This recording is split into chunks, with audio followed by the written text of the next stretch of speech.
welcome to a special episode of The Coleman Show.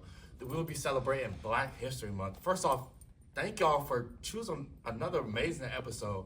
Please make sure to subscribe and comment on this episode. We have such great episodes coming up soon. Today I am joined with Herb Smith, senior professional at Panther Run Golf Club. I am a former touring pro. Didn't scare anybody, but I was out there for a minute. Got a chance to walk with some legends. But it was good being here with my young athletes at Ave Maria University, the Jowreen. And talking to them and giving them a perspective on what I call listening to folk who have done it before. Not necessarily athletics, but in life itself, because it all ends up being about life and how you comport yourself going through life. Last thing on that, life is not supposed to be a straight line. If it's a straight line, someone passed away. It's an up and down, and you ride them and you deal with whatever the consequences are. Amen. Okay?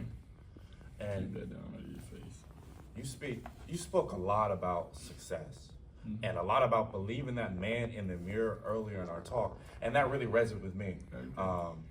I'm a transfer. I got here not even a month ago, and Is that right? to be honest with you, the reason why I transferred was because I didn't believe in that man in the mirror, and I didn't trust in him at all. I would look at myself and like, we good. Next, let's go outside, man. Let's go get this work, man. But I ain't believe in the work. And I come here, I'm doing my club work, all this stuff. It's funny. It's this song. I can't sing the lyrics. The lyrics are a little inappropriate, but it's repeating what you said. I tell myself every day, and it's like you tell yourself, man, ain't none of these dudes around can mess with me. And now I'm looking back. A couple months ago, I'm not singing those lyrics. I'm not going like, I'm walking my headphones on, I'm in the cafeteria, I'm singing the same lyrics, I'm smiling, looking at myself like this, because I believe that man in the mirror. And just talk a little bit about how you started to believe that man in the mirror. Okay, now first of all, I can't take credit for that. I took it off Michael Jackson when the song Man in the Mirror. Right. But what I did was, and I wasn't so much listening to all of the words, and I put it in my own personal perspective.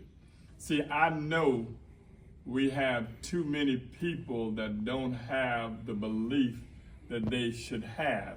And no one should tell you how you feel unless you're sick and you need a doctor.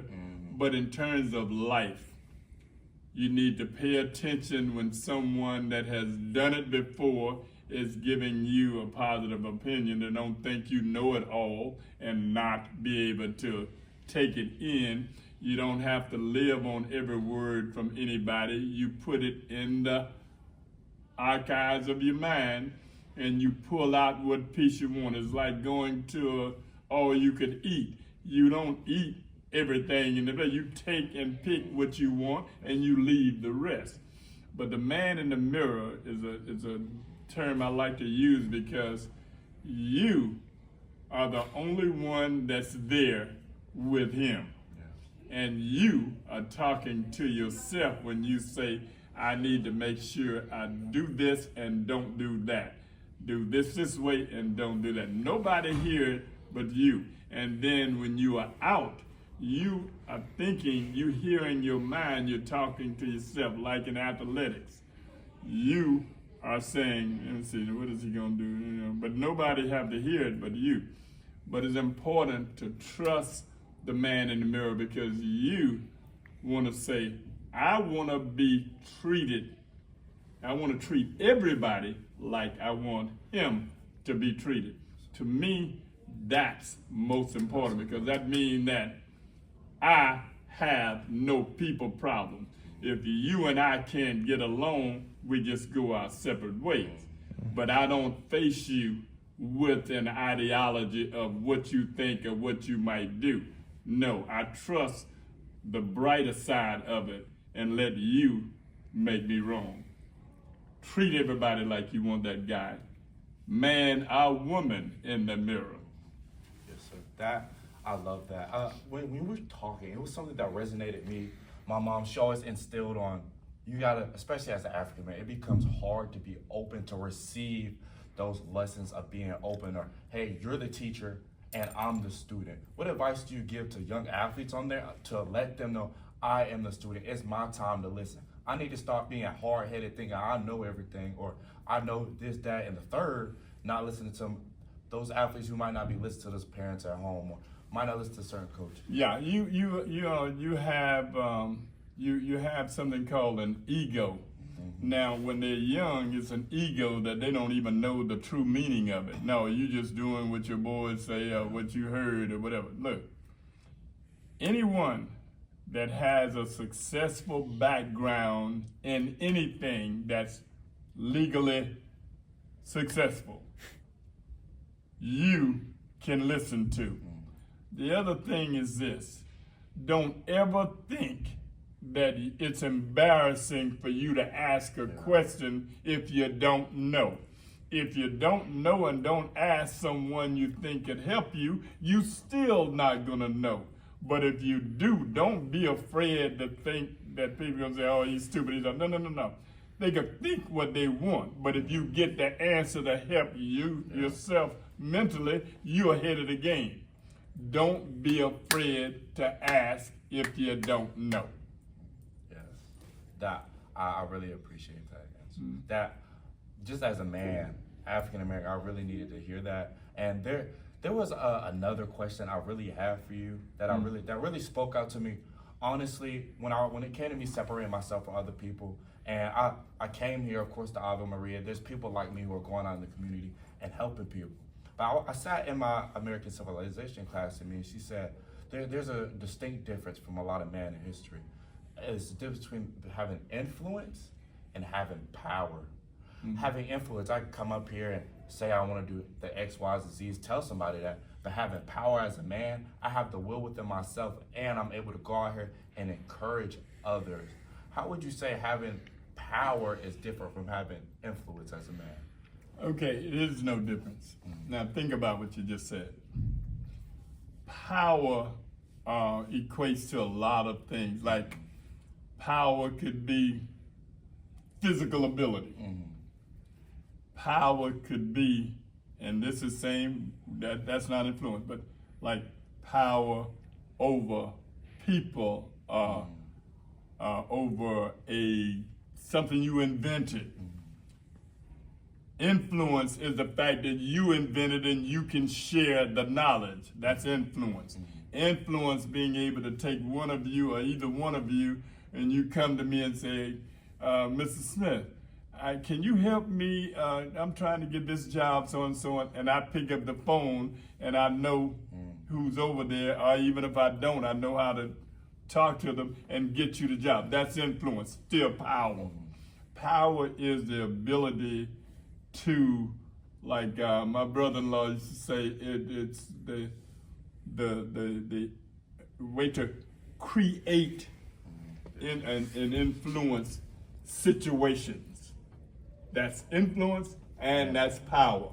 But if you use it in the positive sense, it is the kind of power that the world needs.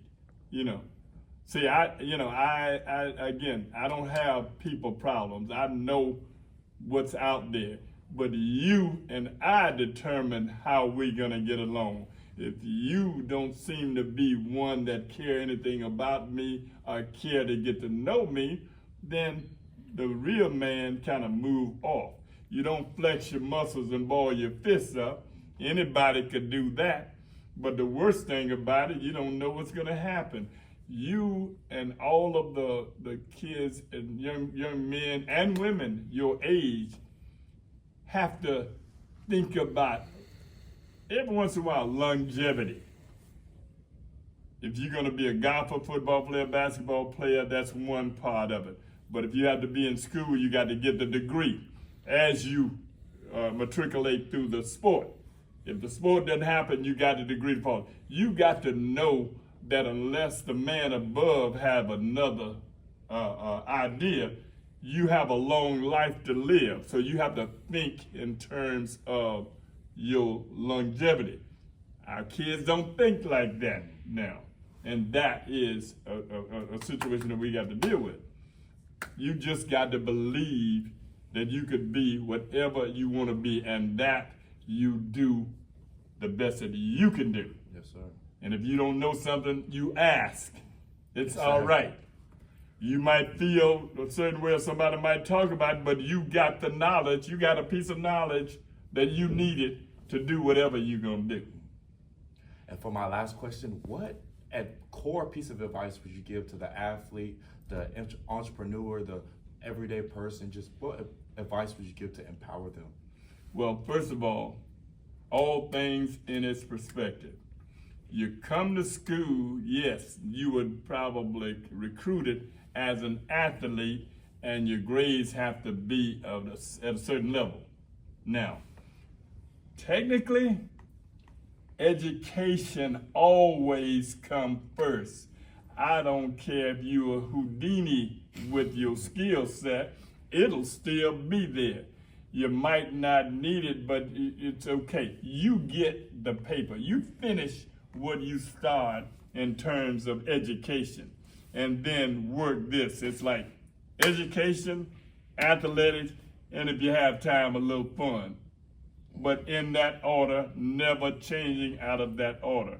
When you make it, then again, it's economic stability in the long run, family or whatever that might be, and be able to do like me, retire with a smile and play golf. Yes, sir. Well, thank you. This episode was amazing. It was amazing getting to meet you. Thank you. Same here. Thank you. I truly believe it was God blessing to bring me here, bring me to meet you. It was honestly amazing. Thank you. Thank you. Appreciate it.